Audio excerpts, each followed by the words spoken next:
improve services, and increase device subsidy limits to ease customer costs.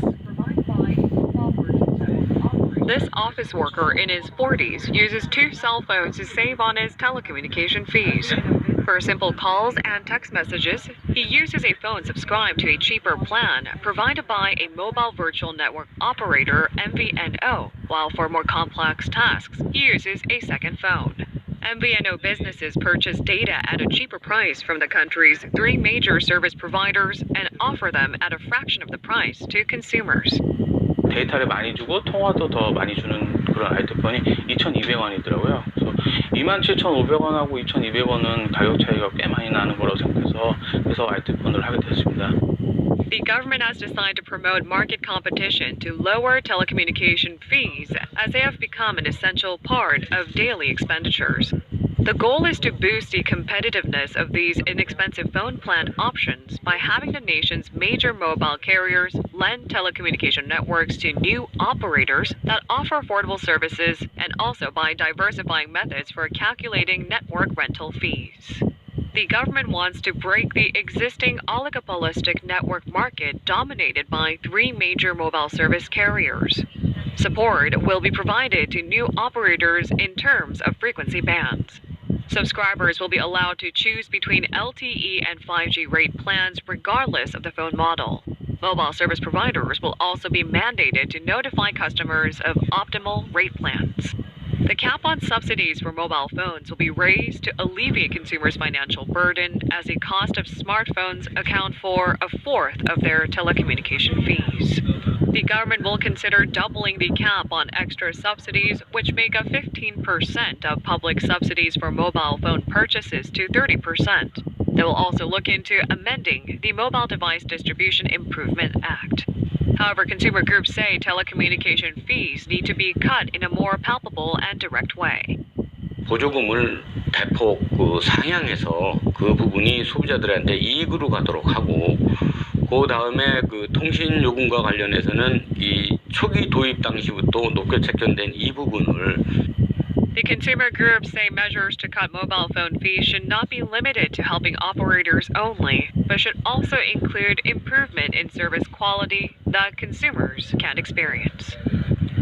The controversy surrounding the Seoul-Yangpyeong Expressway project, linked with allegations of favoritism towards First Lady Kim Gon-hee's family, has escalated.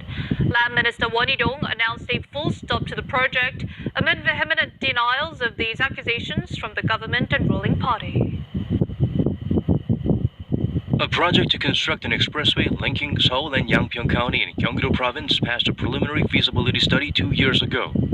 But, according to Land Ministry data from this May, the original endpoint of the highway route was changed to a different course. This has raised allegations of preferential treatment as a rerouted course is near a plot of land belonging to First Lady Kim Gon-hee's family. The government and ruling party convened an emergency meeting of the Parliamentary Land Committee on Thursday. After an hour-long discussion, Land Minister Won Hee-dong announced that the project would be scrapped to be pursued under the next administration. 도로개설 사업 추진 자체를 시점에서 전면 중단하고 이 정부에서 추진되었던 모든 상황을 백지화하겠습니다. He said the main opposition Democratic Party was perpetrating false claims and any effort to tell them the facts fell on deaf ears. 국민의 편익을 위한 고속도로가 정치적으로 더 이상은 이용되어서는 안 된다는 것이 저희들의 생각입니다. 더불어민주당의 주장은 새빨간 거짓말입니다. Regarding accusations of preferential treatment, the Vice Land Minister refuted them one by one. He said the changed highway course can increase traffic volume by 6,000 cars per day, while decreasing the number of vehicles in congested sections in the area by 2,000. He argued the increased cost of the revised project pales in comparison to the effect that can be gained from dispersing traffic. The official also noted that the part of the expressway built in close proximity to land owned by the First Lady's family is not an entry or exit point, but an intersection and thereby holds low economic value. 이 땅에 집가 상승을 주려고 했다 그러면 여기 어딘가에 IC가 있었어야 됩니다. 특혜를 줬다라고 하는 것은 정말 있을 수 없는 허무맹랑한 얘기가 되겠습니다. The ruling People Power Party has filed a police complaint against former DP chief Lee Hae-chan, who made the initial assertion, among others, on charges of defamation. Now, the abrupt decision to scrap the Seoul-Yangpyeong Expressway, a project designed to ease metropolitan traffic, has triggered intense backlash from locals. This long-awaited initiative in Yangpyeong-gun County is now mired in confusion and met with accusations of irresponsibility. National Highway number 6 heading into Seoul is jam-packed even on a weekday afternoon. The highway connects Gangneung and Incheon, but it actually serves as an arterial road between Seoul and Yangpyeong. The segment is chronically congested, with vehicles oftentimes crawling at around 10 kilometers per hour on weekends.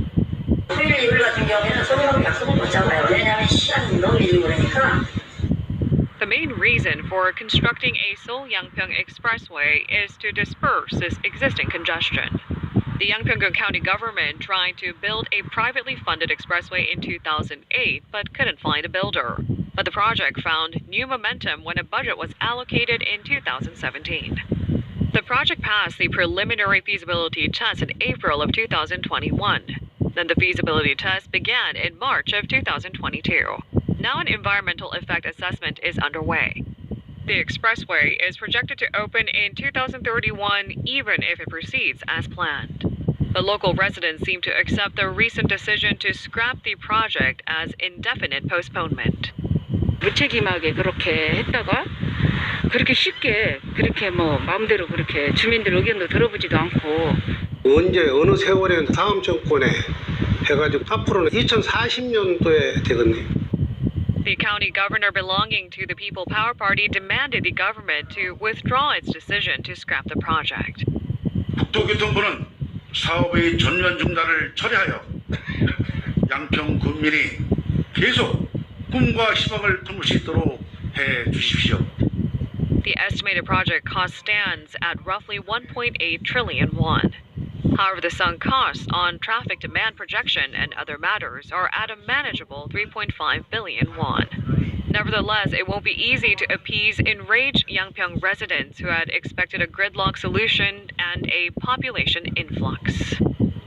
The government on Friday issued a scientific review report on Japan's treated wastewater from the Fukushima nuclear power plant and said the planned discharge into the Pacific Ocean is in line with international standards, including those of the IAEA. It said the level of tritium in the wastewater after being diluted with seawater is below the emission target. The government expects the impact of the discharge on territorial waters to begin in 4 to 5 years at the earliest or 10 years at the latest. It also forecasts effects of radiation to be scientifically insignificant, representing less than 100,000th of the average radiation level in domestic seas. Meanwhile, the Democratic Party has begun a 2-day protest against Japan's Fukushima nuclear power plant's contaminated water discharge. The People Power Party has countered, accusing them of inciting fear and anxiety among citizens.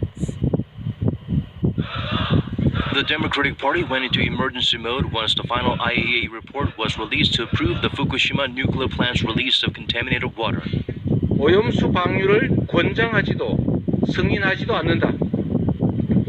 발생할 결과에 어떠한 책임도 지지 않는다.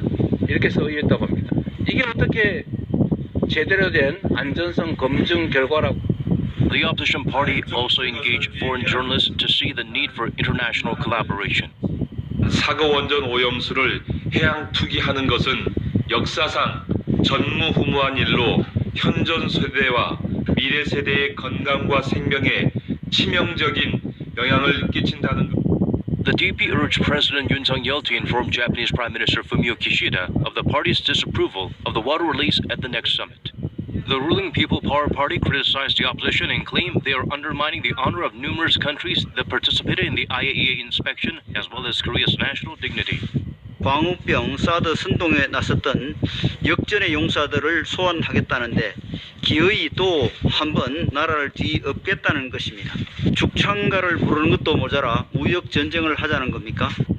The PPP claimed that the DP is denying science with their fake news and groundless arguments. 과학적인 근거 또는 사실에 근거하지 않고 이와 같이 선동을 한다면 결국은 그것은 국민을 위한 것이 아니라 다른 목적이 있을 것입니다. The government and the PPP have stated that they respect the IAEA's scientific findings, while the opposition party plans to start a local bus tour along the southern coast to publicize the dangers of contaminated water release. President Yoon Suk-yeol will discuss the war in Ukraine and North Korea in back-to-back summit talks with world leaders on the sidelines of the North Atlantic Treaty Organization summit in Lithuania next week. The presidential office said coordination is also underway to arrange a meeting with Japanese Prime Minister Fumio Kishida, possibly to address Japan's planned release of wastewater from the Fukushima nuclear power plant. President Yoon will then visit Poland to discuss economic cooperation and efforts to rebuild Ukraine.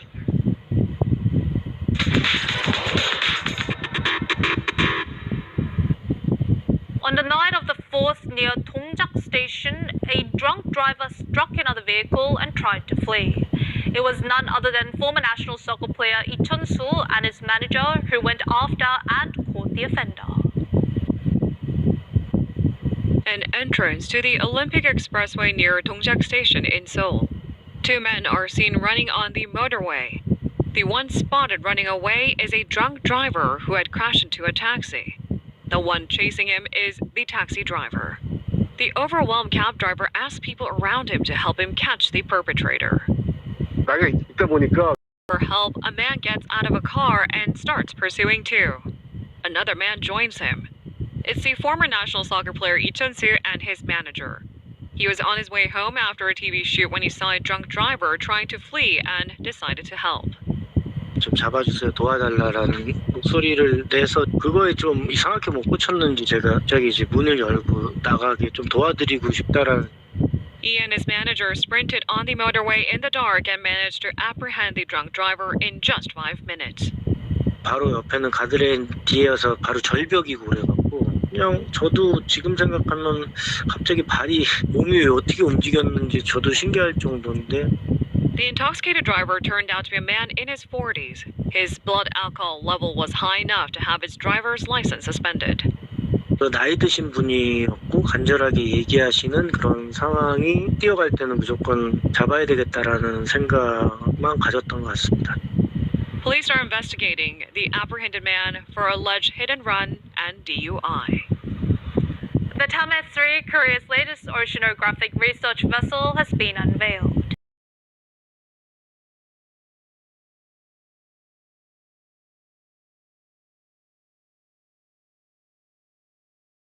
Magnificent Tame-3 is unveiled at sea for the first time. Measuring 92 meters long and weighing more than 6,900 tons, the ship can move at the maximum speed of 15 knots and cover distances as long as 19,000 nautical miles. Built by the Korea Institute of Geoscience and Mineral Resources on state funds surpassing 180 billion won, the vessel is equipped with 35 types of cutting-edge. It will detect changes in strata 4-dimensionally to find out oil and gas distribution and select a location storing carbon dioxide undersea. The ship's 8 streamers, each measuring 6 kilometers in length, enable it to measure an area 4 times as large compared to the Tame-2 with higher precision.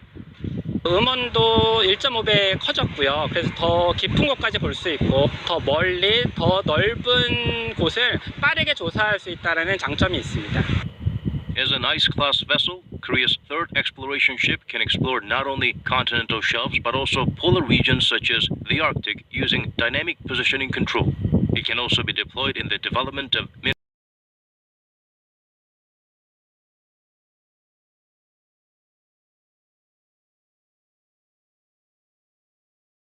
그래서 전 세계를 대상으로 하는 종합 고사양 고성능 탐사선이라고 생각하시면 됩니다. The Tame-3 will officially set sail next April after pilot operation.